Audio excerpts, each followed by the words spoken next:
여러분 안녕하십니까? 이어서 경남 소식입니다. 우주항공청 개청을 위한 특별법 제정에 대해 윤석열 대통령과 국민의힘이 야당의 협조를 요청했습니다.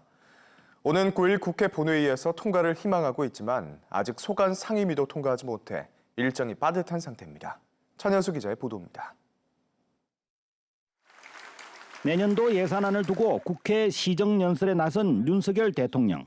민생경제 활성화를 언급하며 우주항공청 특별법 통과에 국회에 협조를 부탁했습니다. 산업은행법, 우주항공청법 등 민생경제를 활성화하는 법안에 관해서도 의원님들의 각별한 관심과 협조를 부탁드립니다. 하루 앞서 국민의힘은 오는 9일 국회 본회의에서 우주항공청 특별법을 처리한다는 방침을 세웠습니다. 윤재옥 원내대표는 이를 위해 여야가 빨리 만나야 한다며 더불어민주당에 협조를 요청했습니다. 빨리 여야 간에 만나서 11월 9일 본회의에서 처리할 수 있는 법은 빨리 처리할 생각입니다. 민주당이 좀 전향적으로, 대성적으로 협조해 주실 것을. 우주항공청 특별법의 쟁점 사안은 국회 과방위 안건조정위원회와 국정감사에서 대부분 해결됐습니다. 마지막 쟁점이었던 우주항공청의 연구개발 기능을 부여하는 문제는 항공우주연구원과 천문연구원을 우주항공청 소관기관에 두기로 해 두 기관으로부터 찬성 의견을 받았습니다. 우주항공청법이 국회에 상정되려면 우선 국회 과방위를 통과해야 하고 행정안전위원회와 법제사법위원회까지 넘어서야 합니다. 오는 9일 본회의 전까지 모든 절차가 불가능한 것은 아닙니다. 하지만 이를 위해서는 여야가 초당적인 협조를 해야 해 가능성이 크지는 않습니다. 올해 남은 국회 본회의는 5차례, 우주항공청 특별법 통과에 여권이 내민 손길에 야권이 어떤 답을 내놓을지 주목됩니다. KBS 뉴스 천현수입니다. 윤석열 대통령은 이번 내년도 예산안 시정연설을 통해 미래성장 동력 창출을 위한 우주와 차세대 원자력 연구 개발에 지원을 확대했다고 밝혔습니다. 윤 대통령은 중동과 협력 분야의 원자력과 방위 산업을 꼽았고 원전과 방산, 플랜트 분야 해외 수주를 위해 수출 금융 공급을 확대한다고 설명했습니다. 과학기술정보통신부와 한국항공우주산업, 한국인터넷진흥원이 어제 사천 카이 본사에서 우주항공, 뉴스페이스 시대 보안을 주제로 세미나를 개최했습니다. 이들 기관은 우주항공 분야 사이버 위협과 보안 정보를 공유하고 미래산업 분야 정책 방향을 논의했으며 미래산업 융합 보안 모델을 개발할 계획입니다. 일종 가축전염병인 럼피스킨병이 경남에서도 확인되면서 축산 농가마다 비상입니다. 경남에서도 백신 접종이 본격 시작되지만 확산세는 당분간 이어질 수 있어 우려가 커지고 있습니다. 송현준 기자입니다. 방역 차량이 럼피스킨병 발생 농가 주변을 소독합니다. 해당 농가가 사육하던 소 29마리는 모두 매몰 처분됐고 축사와 사료 등에 남았을지 모를 바이러스를 제거하는 겁니다. 감염 경로는 아직 명확하지 않습니다. 인근 국가로부터 흡혈곤충 등을 통해서 전파가 되지 않았나 이렇게 이제 현재 추정되는 사항이고 이제 국내에서 산발적으로 발생하는 부분에 대해서는 조금 더 역학 조사가 좀 이루어져야 되지 않나. 럼피스킨병이 발병한 창원시 대산면 농가 반경 10km에서는 4주 동안 사육하는 소 이동이 금지됩니다. 경상남도는 백신 접종을 최대한 서두를 방침입니다. 경남의 한우와 젖소 사육 두수보다 많은 35만 두 분량의 백신을 확보해 열흘 안에 백신 접종을 마칠 계획입니다. 축산 농민들은 자체 방역 차량과 장비를 구입해 방역 작업에 안간힘입니다. 럼피스킨병에 따른 출하량 변동과 소비자의 불안감으로 소고기 가격의 변동과 함께 축산 기반 위축을 우려합니다. 사람한테 감염되는 게 아니고 소한테만 감염이 됩니다. 이게 또 우리나라 방역 체계가 어느 나라보다 잘 되어 있기 때문에 도민들은 안심하고 우리 축산물을 이용해 주셔도 될 것 같습니다. 경남에선 럼피스킨병 첫 발병 외에 아직 추가 의심 신고는 없습니다. KBS 뉴스 송현준입니다. 숨쉴 공기조차 희박한 밀폐 공간에서 제대로 된 마스크 하나 없이 작업하다가 나오지 못한 노동자.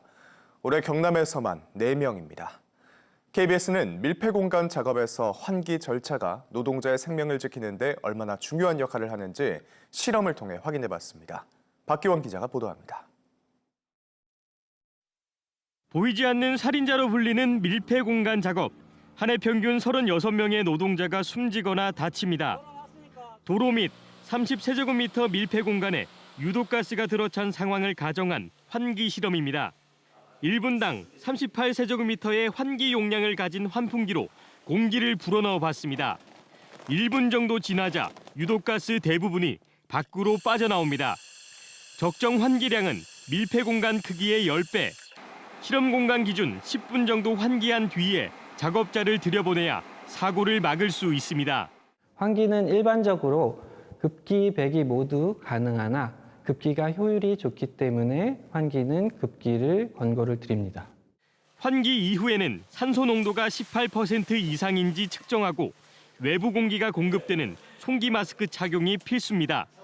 외부 감시인 1명을 두고 작업 중 환기 절차도 필요합니다. 밀폐 공간에 쓰러진 작업자를 구하러 들어갈 때는 이처럼 공기호흡기를 착용해야 추가 인명 피해를 막을 수 있습니다. 질식사고 대부분은 50명 미만 소규모 업체와 하청업체에 집중되는 상황. 발주처와 원청의 위험 정보 제공과 작업 허가서 발급이 중요합니다. 하청업체 근로자들에서 발생하고 있거든요.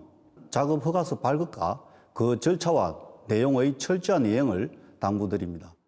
생명과 직결되는 안전장비 보유 현황을 미리 확인한 뒤 계약을 제한하는 방안도 필요합니다. 장비를 갖추지 못하면 발주를 못하게, 입찰을 못하게 하는 것도 필요하고 또 반드시 측정했던 데이터를 매일 제출하는 것. 반복되는 밀폐공간 사망사고. 경상남도는 시군 밀폐공간 작업 담당자 등 1000여 명을 대상으로 안전 순회 교육에 나설 계획입니다. KBS 뉴스 박기원입니다. 오늘도 출근길 짙은 안개를 유의하셔야겠습니다. 현재 내륙을 중심으로 가시거리 200m 미만의 짙은 안개가 끼면서 시야가 답답한데요. 출근길 교통안전에 유의해 주셔야겠습니다. 한편 현재 기온 함안이 4도, 거창이 3도를 보이면서 쌀쌀하게 출발하는 아침이고요. 한낮에는 24도 안팎까지 크게 올라 아침과 낮의 기온차가 무척 크겠습니다. 입고 벗기 쉬운 옷차림으로 체온 조절을 잘해 주셔야겠습니다. 위성 영상 살펴보시면 오늘 중부지방은 기압골의 영향을 받아 비 소식이 있겠고요. 우리 지역은 고기압의 영향권에서 맑은 하늘 드러나겠습니다. 자세한 지역별 기온 살펴보겠습니다. 현재 기온 창원이 11도, 창녕이 6도를 보이고 있습니다. 한낮에는 창원이 24도, 함안이 25도로 어제보다 1에서 2도가량 높겠습니다. 서부 지역도 진주가 5도, 합천이 6도로 출발하는 아침이고요. 한낮에는 진주가 24도, 합천 25도 예상됩니다. 바다의 물결은 동해남부 먼바다에서 최고 2m로 비교적 잔잔하게 일겠습니다. 우리 지역은 당분간 예년보다 온화한 날씨를 보이겠고 주말인 토요일과 휴일인 일요일에 비가 내리면서 기온은 다시 낮아지겠습니다. 날씨였습니다. 금속노조 경남지부가 어제 현대 B&G 스틸 앞에서 기자회견을 통해 지난 9월 노사 공동선언 백지화를 선언하고 정일선 대표이사를 포함한 경영진과 회사를 중대재해처벌법 위반 혐의로 고발하겠다고 밝혔습니다. 노조는 노사 공동선언 이후에도 중대재해가 발생했던 작업장에서 개선 방안이 이행되지 않고 있다고 밝혔습니다. 현대 B&G 스틸 창원 공장에선 지난해 9월부터 3건의 중대재해 사망 사고가 발생했습니다. 경상남도 교육청이 오는 16일 치러지는 대학 수학능력 시험을 앞두고 자체 제작한 마무리 자료집을 고등학교 150여 곳에 배부합니다. 경남교육청은 마무리 자료집에 2024학년도 수능 세부 계획에 맞춘 핵심적이고 기본적인 문항과 교육부의 초고난도 문항 배제 원칙에 따른 적정 난이도 문항을 고르게 출제했다고 밝혔습니다. 사천시 한 초등학교에서 집단 식중독 의심 신고가 접수돼 보건당국이 역학조사에 나섰습니다. 사천시 보건소는 지난달 26일 이 학교에서 점심급식을 먹은 학생 일부가 식중독 의심 증상을 보여 520여 명에 대해 전수조사했으며 학생 14명이 설사와 구토 등 증상을 보인 것으로 파악했습니다. 제2회 진주 전통공예 비엔날레가 어제 철도 문화공원에서 개막해 오는 30일까지 이어집니다. 올해 비엔날레는 도자와 금속 등 4대 공예 분야 작품 196점이 전시되며 일본과 이탈리아 등 9개 나라 작가들의 전통 공예품을 선보입니다. 오는 4일에는 경상국립대에서 프랑스 문화예술학회와 공동 주관하는 학술 행사가 열립니다. 2023 경남 건축문화제가 오늘부터 닷새 동안 진주시청 특별 전시장에서 열립니다. 이번 문화제는 경계의 재구성이라는 주제로 프리츠커 건축상 수상작과 경상남도 우수주택 수상작 등을 만나볼 수 있습니다. 또 집을 짓는 과정에서 생기는 궁금증을 해결하는 건축 상담 코너도 운영합니다. 창원시가 오는 6일부터 전세 사기 피해자들에게 월 임대료 등을 지원합니다.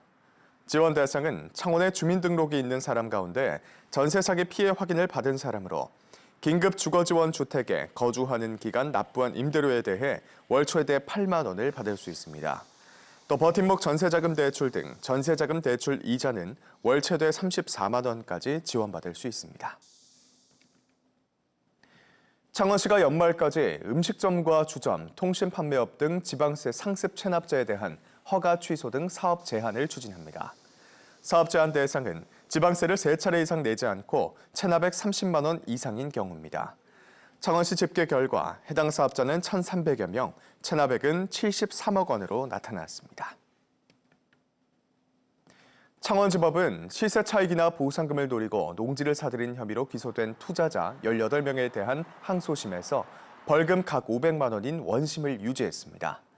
재판부는 피고인들에게 농업 경영 의지가 있었다고 할 정황이나 객관적인 자료가 없다고 판시했습니다. 뉴스를 마칩니다. 시청해주신 여러분 고맙습니다.